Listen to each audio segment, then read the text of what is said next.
মা তাহলে পায়েস রান্না করতে লেগে গেল। নাতির জন্য পায়েস রান্না করছে, জন্মদিনের পায়েস। আম্মা সবজি কাটতে বসেছে। তুমি কি করছো? আকাম করছো। করো, আকাম করো। গতকালের বার্থডে সেলিব্রেশনের ভিডিও নিয়ে চলে এলাম। ছেলের আর বরের জন্মদিন একই দিনে, এক কাজে দু কাজ হয়ে যায়, যা হয় আর কি। তো ভালোই হলো, সকালবেলা থেকে টুকটাক করে কাজ তো করা হলো। কোমরের অবস্থা আমার ঢিলা, না সোজা হতে পারছি না বেঁকা। যাই হোক, কিন্তু জন্মদিনের সময় বলে কথা, না সাজানো গুজানো করলে হয়।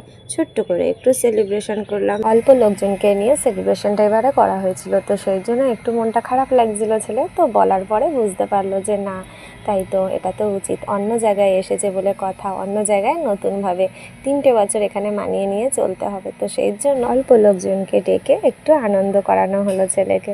তো গপু সোনা, মা তারাকে তো আমরা আমাদের মতন করে তো যথাসাধ্যভাবে সাজিয়েছি।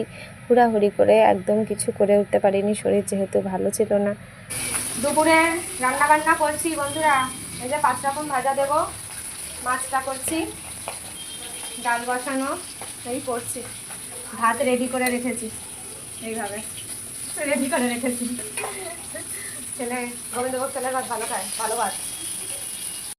মা, শাশুড়ি আর বরের এই হেল্পের জন্য আমি একটু উতরে গেলাম আর কি। আমাদের যাদের সিজারে বেবি হয়েছে তারা তো মোটামুটি আমরা সকলেই জানি, আমরা ওষুধ খেলেও কি না খেলেও কি একটু এদিক থেকে ওদিক অনিয়ম হলেই কোমরের অবস্থা হয় ঢিলা। তো ওদের হেল্পের জন্য আমি তো এই অবস্থায়, তো কাজটা তো উতরে নিলাম। আমরা এখন রান্নাবান্না সেরে যাচ্ছি কেক আনতে, ঠিক আছে? আর কে যাচ্ছে দেখবে? দাঁড়াও, এই যে আমার দিদি হাসছে, আমার মা। দেখো, আমার থেকে মাকে দিদি লাগছে, দেখো। এই যে বার্থডে বয়, ওটা হচ্ছে দিদির ছেলে। আর আমার কথা কি শুনবে? গাড়ি প্যা প্যা প্যা প্যা করে সিগন্যাল দিয়েই যাচ্ছে। তো চলো যাই কেক আনতে। কেক নিয়ে ঢুকছি, ঠিক আছে? হয়তো বলবে কেক নিয়ে ঢোকার সময় ভিডিও করছে। হ্যাঁ, কেকটা নিয়ে এলাম, দোকানে ভিড় ছিল আর ভিডিও করিনি। তাহলে আশীর্বাদের পর্ব শুরু হচ্ছে। আর করছে দেখো ও কীরকম। ও জল আনিনি তো, ওই যে ওখানে দেখো গ্লাস রাখা রয়েছে, এই যে বসিয়ে দিয়েছি।